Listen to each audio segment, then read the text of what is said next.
আপোনাৰ চকু পানী আজি নকবা আজিতো বিদায় হ'ব এতিয়া মই ঘৰলৈ যাব লাগিব এই আমাৰ হাতে অমৰামুখী খোৱাবলৈ যদি পাইছোঁ ভাগ্য কমে বুলি ভাবিছোঁ এই প্ৰস্তুত কৰোঁতে আমাৰ 7 দিন লাগিছে 7 দিন লাগিছে আজি আপোনালোকলৈ এনে সুন্দৰ এটা ভিডিঅ' লৈ আহিছোঁ যিটো ভিডিঅ' চাই আপোনালোকে বহুত ভাল পাব এই ভিডিঅ'টো লৈ আনিছোঁ পদুমণি নামঘৰত ধৰ্মীয় শোভাযাত্ৰা আছে বিভিন্ন ছাত্ৰ ছাত্ৰীসকলে অংশগ্ৰহণ কৰিছে আৰু নতুন ৰূপত দেখিব আপোনালোকে শোভাযাত্ৰা প্ৰস্তুতি চলি আছে বলক আমি সোমাই যাওঁ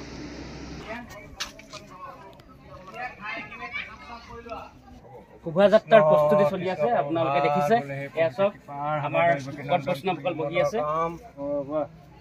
যাতে হেৰি নহয় তেওঁ মনৰ কামনাখিনি যাতে সিদ্ধি হয় কৃষ্ণ শংকৰ গুৰু মাধৱ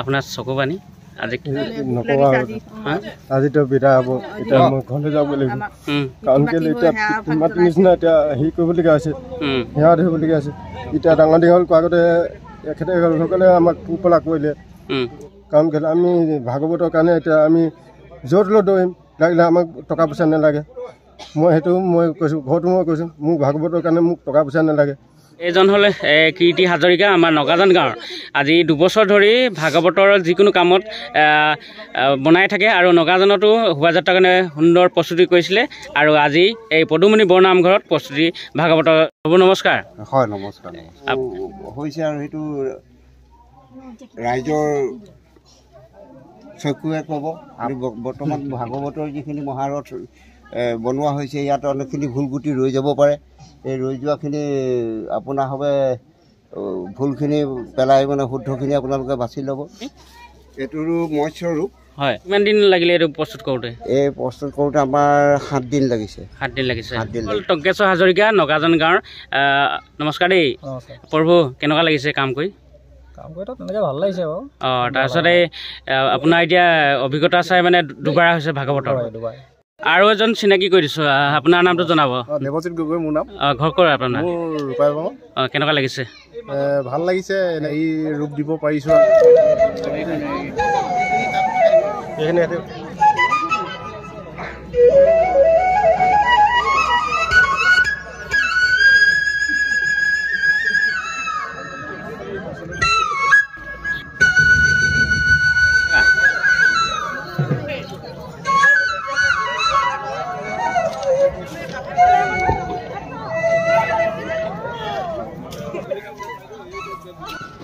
এয়া হ'ল শংকৰ মাধৱ এই কণমানি ভাইটিও হৈ গ'ল শ্ৰীকৃষ্ণ তোমাৰ নামটো কৈ দিয়া কিহত পঢ়িছা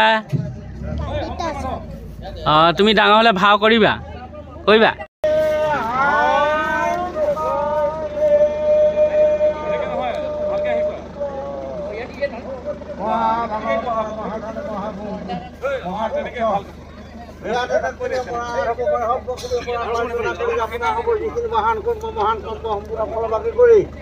আৰু গোবিন্দে ফলৰ বস্তু থলে গৃহে প্ৰকাশ কৰি প্ৰকাশৰ সেইটো আপোনাৰ হ'ব পুৰুষ গৃহে আহি গৃহ কৰ্ম গৃহত থাকিব লাগে এইহে প্ৰাৰ্থনা জনাই কিবা মিলাব লাগে হৰে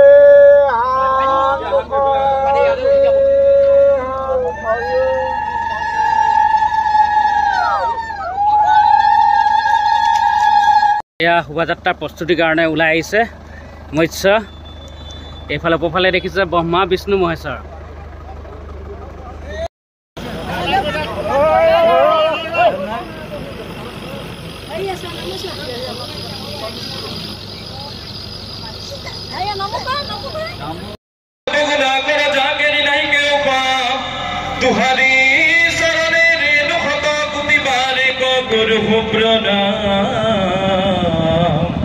तुहारी शरणे रेणु भटगुरी बारे गगर हो प्रणाम कृष्ण हरि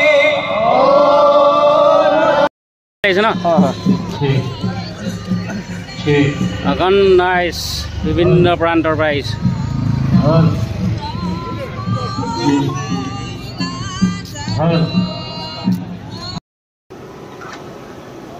আচলতে কিছুমান মানুহ আৰত লাগি থাকে ৰাধনীসকল ৰাধনীসকলে বনাই মেলি খুৱাব ৰাইজক কেনেকুৱা লাগিছে দাদা ভাল লাগিছে আৰু ইমান মহান মানে অনুষ্ঠানত আপোনালোকে ৰান্ধনি দায়িত্ব পাই আছে তো কেনেকুৱা লাগিছে অনুভৱটো? ভাগ্য আমি যে আমি নিমন্ত্ৰণ পাইছোঁ ৰাইজক আমাৰ ধৰক যেনেকৈ নিমন্ত্ৰণ আমি পাইছোঁ তেনেকৈ ৰাইজক আমাৰ হাতে অমৰামতি খুৱাবলৈ যদি পাইছোঁ ভাগ্য কমে বুলি ভাবিছোঁ।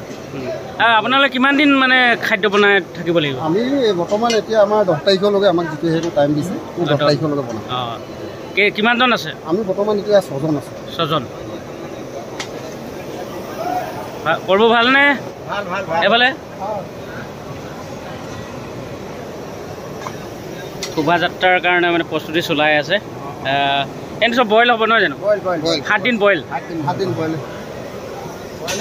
বইল হ'ব ন?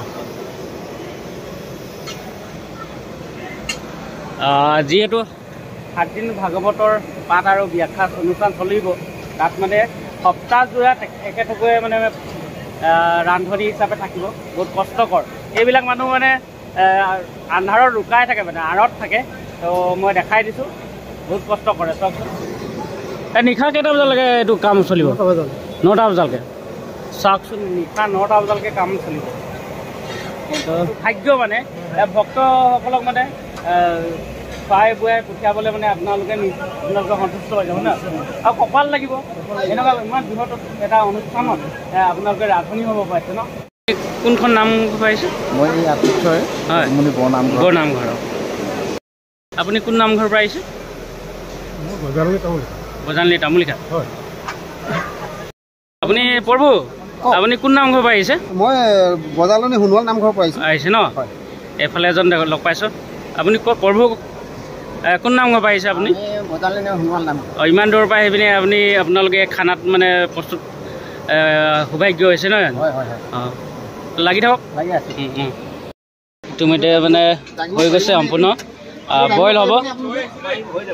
কিমানজনৰ কাৰণে এনেই প্ৰস্তুত হৈছে? কিমান হাজাৰ মানুহ হ'ব? এতিয়া মেক্সিমাম আমি প্ৰায় 1500মান মানুহ টাৰ্গেট লৈছোঁ। তাতকৈ হয়তো বেছি হ'ব পাৰে। বেছি হোৱাটো আকৌ হ'বই বুলি ভাবিছোঁ, প্ৰায় 2000-2500 মান। আমি বৰ্তমান 1500-2000 ওচৰা-ওচৰি অন্ন বনাই হৈ গ'ল। পায়স চলিব চাগে? পায়স চলিব, পায়স দিনৰ পৰা চলিব আৰু অন্ন গধূলি প্ৰায় 10টা-11টামান বজাত অন্ন দিয়া হ'ব। দিয়া খোৱাৰ পাছত লাগি থাকক আপোনালোকে।